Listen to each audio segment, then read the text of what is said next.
婚都有8年噶啦。之前就係因為我喺感情裏頭受過傷，所以啱結婚嗰時咧，我一直都唔敢要細路仔噶。我諗住先觀察佢一段時間，睇下佢個表現啦。但係冇諗到啊，喺2年前我就出咗一場好嚴重嘅車禍，我個頭部就受咗傷，嗰啲賠償款都冇落嚟，所以我老公咧就問佢阿哥借咗10萬蚊，又從佢阿爸阿媽嗰度攞咗10萬蚊嚟幫我醫病。其實我心裏頭真係好感激佢噶。後嚟我都康復咗啦。唔係啊，我想問下你啊，姐姐問你一個問題啊。你嘅意思即係話咧，你同佢結咗婚8年噶啦，你一直都唔夠膽要小朋友，你日日喺度默默咁觀察緊佢。係。然之後你2年前出咗車禍。係。所以後嚟我都已經康復咗，嗰個保險咧就賠咗我48萬。啱好我細佬啊，佢要起屋，咁咪好心急咁用銀紙啦，咁我就攞咗40萬蚊俾佢，剩低嗰8萬蚊就留住調理身體。但係咧就係因為呢件事，我老公同我，甚至係同我娘家呢度所有個人都產生咗矛盾。佢哋直接嗌我娘家人將我接咗返去，而且最近我個頭又好唔舒服啊！我去醫院嗰度一檢查，個醫生話我腦嗰度有個嗰啲咩良性嘅腫瘤。良性啫喎，姐姐，你咁樣我會封號嘅喎，你可唔可以咧？你可唔可以咧控制下自己嘅情緒？如果唔係，我只能夠 cut 你落去。如果唔係嘅話，我彈槍嘅。好啦，我閉咗你咪，唔好意思吓。我哋等等先啦。點解你哋會你哋都唔了解情況？直播間嗰啲評論嘅嗰啲人打字嗰啲評人，嗰個醫生話係良性嘅，因為壓迫到條神經，所以先導致我個頭痛。咁係咯，咁我哋直播間之前咧都有聽眾咧，佢好似類似你咁樣嘅情況嘅，咁佢可以做微創啦，或者你可以問下醫生大概係點樣噶嘛？我問咗啦，亦都了解清楚啦，佢話係良性嗰啲腫瘤壓迫到條神經，所以我就頭痛啦，所以我就想翻去婆家嗰度，但係佢哋屋企人就拋我走啊。所以咁拋你走，你知唔知道點解佢拋你走啊？我唔知啊，咪因為嗰40萬蚊嗰件事咯。咁你都知道嗰40萬嗰件事係咪？問題係我係俾我細佬起屋，咁到時佢有銀紙佢咪還翻嚟啦，又唔係俾外人係咪？我就得一個細佬咋，而且呢件事佢哋趕我走，咁我咪揾村委會嗰啲人幫手去調解下，但我老公咧，佢一直避住，佢都冇出嚟見我啊！我哋係兩公婆嚟噶，我真係唔理解，點解要咁樣咧？唔理解啊！咁直播間嘅朋友仔，你哋有冇人理解呢個姐姐？即係有冇人理解佢嘅老公啊？所以啊，小燕姐姐，我真係費咗好大個力氣，我勸咗好多次，我先將佢嗌到你個直播間呢度。你可唔可以幫我勸下佢啊？勸下佢啊？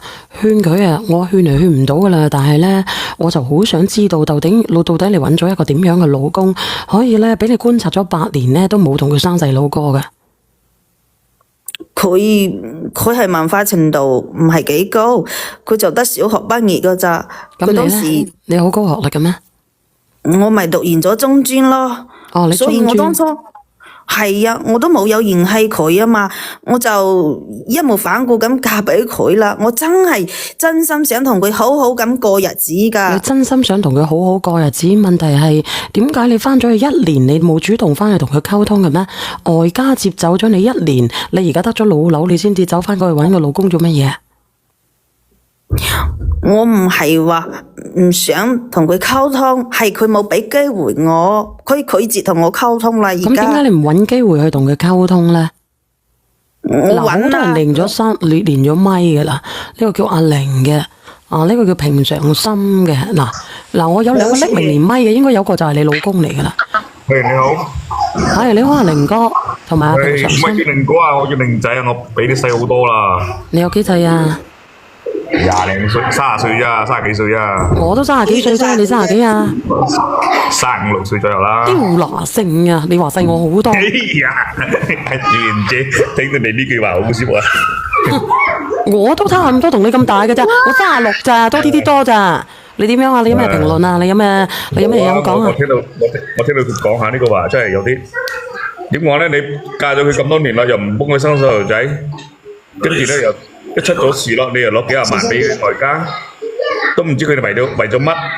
如果你真係為咗你娘家呢邊咧，你就應該就俾翻啲錢，俾翻佢老公啦，係嘛？唔理佢學歷幾高啦，係嘛？寧哥你咧好嘈啊！你嗰度寧哥。啊，我係啊，我屋企有細路仔喺度。哦，咁我要放你落去，如果唔係違規嘅喎。得，冇所謂，冇所謂。好，非常之感謝你寧哥嚇。咁平常心你好啊。你好，小月。係我想問阿姐姐，你8年都唔同你老公生 BB， 你係咪覺得你老公嘅文化程度低，所以你唔想要個 BB 住啊？唔係，我講咗啦，係因為我之前嗰啲感情受咗傷，我覺得一個男人佢要同呢個女人以生細路仔先會同佢行落去嘅，冇有細路仔就行唔落去嘅。我覺得有個細路仔喺度呢樣真係綁住咯，姐姐，所以我咪冇你唔好講諗住呢樣嘢。姐姐一個正常嘅男人娶個老婆翻嚟想有頭家嘅，一個完整嘅家裏邊咧就要有老公、有老婆、有小朋友先為之一個完整。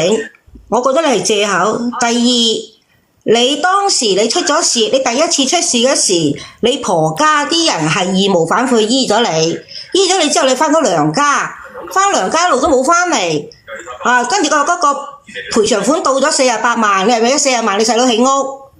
唔係啊，我想平常心你等下，其實我想問下你㗎。咁你係乜嘢俾乜嘢傷得咁深啊？點解咧你點解你同佢結咗婚8年你都唔要小朋友嘅咧？其實我呢個問題咧，我一直都打個問號㗎。少媛姐姐，既然你問到啦，咁我同你講啦，我以前有個5年嘅感情，每一段感情都得唔到好個結果，所以我真係俾嗰啲男人傷得我太深啦，所以我咪一直喺度考察緊我嘅老公咯。哦，5段感情，咁你5段感情真係傷得好深㗎喎。係啊。這當初我個細佬佢好心急要起屋啊嘛，跟你話銀紙可以慢慢做，間屋真係要起噶。咁即係話咧，你拍咗5次拖你先結得成婚啊？唔係拍5次拖，哎呀，我係結咗5次婚。啊？即係你有5段婚姻，曾經有過5段婚姻係咪姐姐？係，我係5段。你呢段係第6段㗎係咪姐姐？6段都好正常啦，咁都唔合適，兩個人咪分咯，又冇細路仔係咪？哦，即係你嗰5段婚姻都冇細路仔㗎係咪姐姐？呢啲都係過去個事啦，唔係我想問你，唔好再提啦，我真係唔想提起身啦。點解咁多人去講嘅？人哋都唔係好願意講。你講乜嘢平常心？即係佢唔想講，我再答講嚟都冇用啦，人哋傷心事。即係我而家意思就唔好講之前啦，姐姐講而家啦。咁啊，你嗰個款，有啲人好惡㗎喎，人哋就你第7段。賠償款落咗嚟48萬，你就俾咗你細佬40萬，跟住你又翻咗外家，係嘛？咁啊，而家你有問題啦，咁你想翻嚟婆家？咁正常嚟講，姐姐，當你今次有問題，就應該要你細佬還翻40萬俾你，冇可能你細佬唔好話等你細佬有錢先還㗎，姐姐。佢而家你唔好講其他理由，而家就係正常，就係你細佬問你借咗40萬，你而家身體有事，係咪應該要問你細佬還錢？有幾多還幾多俾你去睇？唔係話你翻到外家成年啦，而家你喺外家裏有事啦，跟住有事啦，而家要翻婆家，你要叫婆家嚟負責，你冇可能噶喎。佢真係我依家個細佬，佢有困難啊！佢點還俾我啊？佢冇係話冇還啊，係而家佢攞唔出，佢冇銀紙還咁快住。冇銀紙學咩起屋咧？即係而家你嘅意思就係你細佬冇錢還俾你，你而家有事啦，你身體有事啦，你就要你婆家再一次去幫你去醫治，係咪咁嘅意思？哎呀，小圓姐姐啊，你先幫我連下我老公啦，快啲連佢上嚟啦，我求下你啦，你快連佢上嚟啦，你睇下因為有佢有冇3-4個嚟。人連咗咪，有3個人我照全部，因為佢全部匿名嘅。平常心，你啱先講乜嘢？我問佢細佬而家冇錢啊嘛，咁而家姐姐有病啊嘛，咁係咪姐姐就諗住我細佬冇錢還翻俾我，我而家我身體有問題，我就要翻婆家，又要婆家啲人再一次去幫我醫病，我問姐姐係咪咁？我想問下你啊，咁你外家冇錢，點解要起屋嘅咧？冇錢就唔可以起屋啦咩？係啊，冇咁你錢就唔可得佢哋啦，我唔以起屋啊！講啦。一句呢句話我都已經難講。姐姐冇咁大個頭就唔好戴咁大頂帽，你冇錢你何來起屋咧？係咪老公？